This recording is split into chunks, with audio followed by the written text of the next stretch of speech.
Shalom, Haverim e Haverot, tudo bom? Estamos aqui em mais um vídeo semanal, uft, quase que a gente não consegue postar a tempo antes do Shabbat.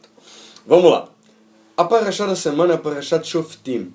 E para uns Faradi, especialmente aqueles pesados, Bnei Anusim, que às vezes ficaram distantes das interpretações, da transmissão, da interpretação, e ficam só com o texto, muitas vezes no vernáculo corrente, quase nunca com acesso às escrituras no texto original, ou com explicações de Rashi, ou com algum material de apoio que explique o vernáculo corrente, os significados dentro do Tanar, né, sem aquela pesquisa que os Chachamim fizeram, que os sábios fizeram.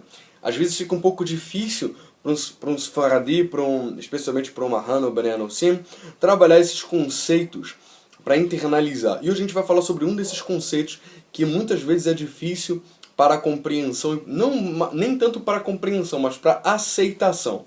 Vamos trabalhar esses conceitos.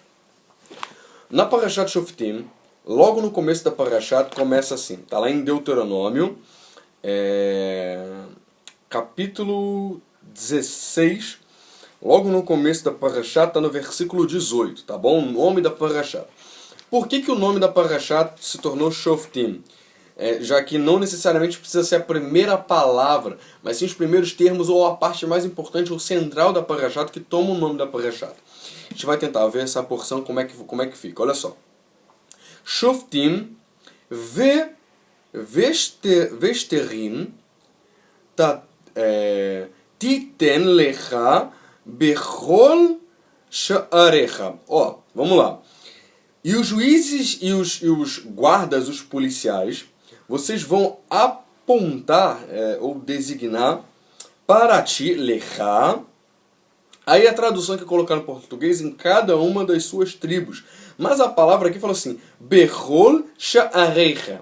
Então, ou seja, dentro de todo os seus portões, qualquer propriedade que o Yehudi, que o israeli, ele tenha, asher Hashem Elohecha, ou seja, aquilo que a Kadosh Baruch Hu, tua fonte de poder, noten, ou seja, que ele te dá.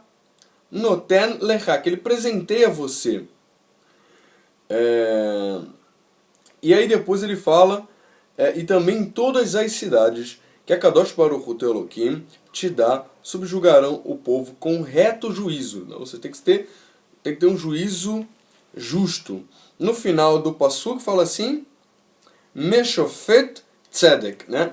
Com um julgamento de Tzedakah, né? Que seja, podemos traduzir assim, justo, mas também com benevolência também pode ser, né? Que não seja muito pesado. Depois continua, não torcerá o juízo, não vai distorcer o juízo, não fará distinção entre de pessoas e não tomará o suborno presente, né? Porque o suborno, né, o presente, como é que fala? O regalo, né, cega os olhos do sábio e subverte, torce, né, distorce as palavras justas. A justiça e somente a justiça seguirás para que vivas e herdes a terra que Kadosh Baruch Hu te dá. Vamos lá, Haverim. Isso aqui está falando sobre o juízo. A pessoa pode falar o seguinte, não, aqui está falando sobre Shofet, sobre o juízo. E a pessoa pode falar o seguinte, não, esse texto tem a ver com o juízo. Se o juízo fosse a parte mais importante de ser justo ou não, estaria como tema da Parashat Shofet, seria a palavra próprio juízo, e não é Shoftim, ou juízes, né?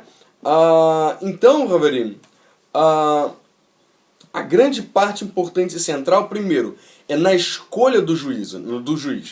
Aqui a gente vai ver, no entorno da Parashat, até na Torá mesmo, a gente vai ver o que precisa ser um líder, um juiz, um zaken. No caso, os primeiros eles eram os Leviim, né, e os Zikinim, né, as pessoas mais antigas, os mais velhos, os levitas, né?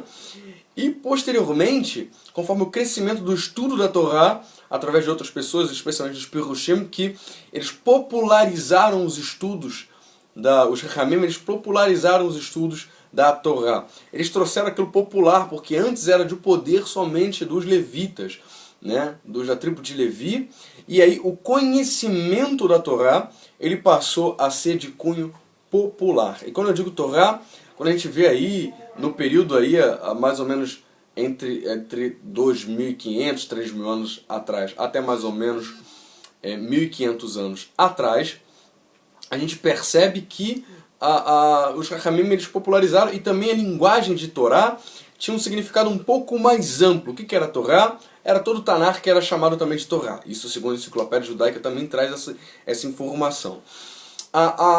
Então, o Tanar, os profetas, os salmos, eles eram também de detenção daquelas pessoas que detinham também o poder religioso.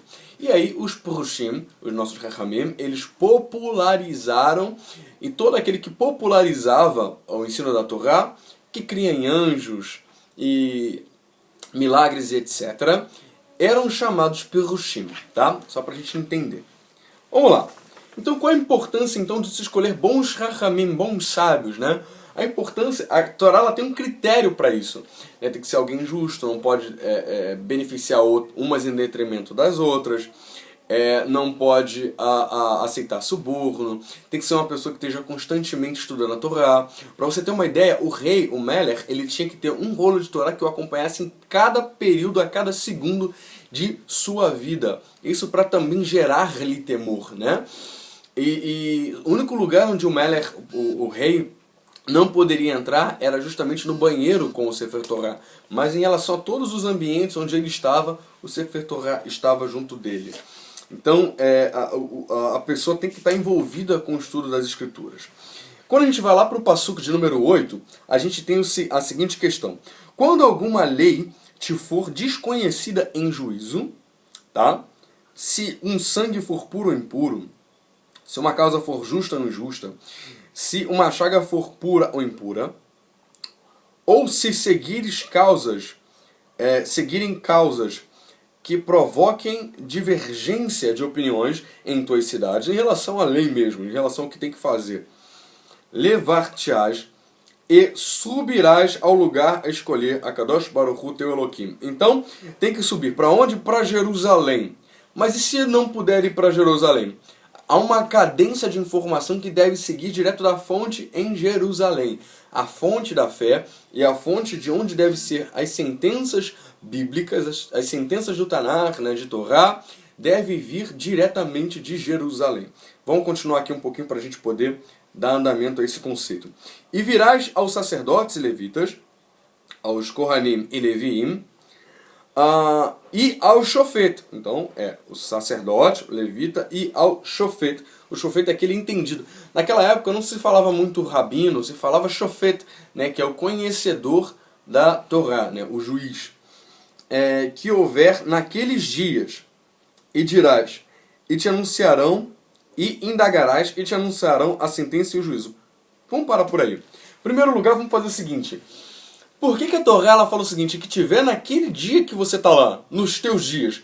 Por que a Torá ela não fala o seguinte, não, procura um juiz. Aí a pessoa fala assim, olha, há 100 anos atrás tinha um rabino que falava isso, isso e isso, então isso aqui que eu devo seguir. A verdade é que a Torá ela fala o seguinte, é muito difícil você seguir alguém que está na tua geração. De alguma forma, isso é falta de emuná, falta de fé. Por quê? Porque eu creio que o que Hashem me deu de liderança não é aquilo que eu preciso. Então é falta de fé também. Quer dizer que o líder que Kadosh Baruch Hu me colocou, o Urav que ele colocou sobre a minha vida, sobre a minha tutela, ele não serve para nada. É falta de emuná. Não, se fosse Moshe Rabbeinu, se fosse Avraham Avinu. E aí a gente estudando a Torá, a gente vê que mesmo naquela época é muito difícil.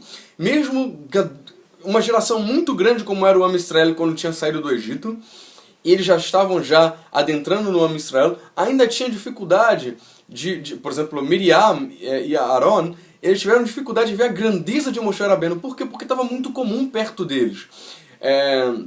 Isso é muito importante a gente falar um pouquinho nesse período de Selichot, nesse período que a gente está fazendo Teshuvah. É o seguinte, muitas vezes, quando a coisa está muito na cara, está muito próxima, acaba que a gente não vê. A gente se acostuma com aquilo, a gente sente o cheiro daquilo ali e acha aquilo ali normal, vira paisagem. Tem algumas coisas que, por exemplo, você está fazendo um quadro, às vezes tem coisas que a outra pessoa que não está acostumada a ver o quadro e fala assim, ué, mas por que tá assim? E você fala, uau, eu não tinha visto isso. Ou então quando a pessoa tá jogando xadrez, a pessoa não percebe a próxima jogada, vem alguém de fora e fala o seguinte, olha só, tá vendo como é que tá aqui, ó? Você podia ir por ali. Então a pessoa que tá de fora, às vezes, por quê? Porque aquilo virou paisagem pra você. Quando a coisa é nova, quando a coisa é um reduz, é uma novidade, a gente se empolga mais. Será que você lembra do seu primeiro tefilim? Será que você lembra do seu primeiro tzitzit? A empolgação que era, a novidade, o quanto que era lindo, e depois a gente acaba, às vezes, virando normal. O Raham, sabe, da nossa geração, da nossa época, muitas vezes a gente não levanta para ele, a gente não vê como alguém especial, justamente porque está tão próximo de nós que a gente perde a importância que aquilo tem. Por isso que a Kadosh Baruch Hu, ele reforça muito, procura alguém da sua geração. E aí continua o seguinte, o que tiver naqueles dias, né? No Passuque de número 10, continua o seguinte, e farás conforme o mandado da palavra que te anunciarem, no lugar que escolheu a Kadosh Baruch Hu, o teu Elohim, né, no caso, e cuidarás de fazer de acordo com tudo o que te ensinarem. É o versículo 11. Conforme o mandado da lei que te ensinarem, conforme o juízo que te disserem, farás.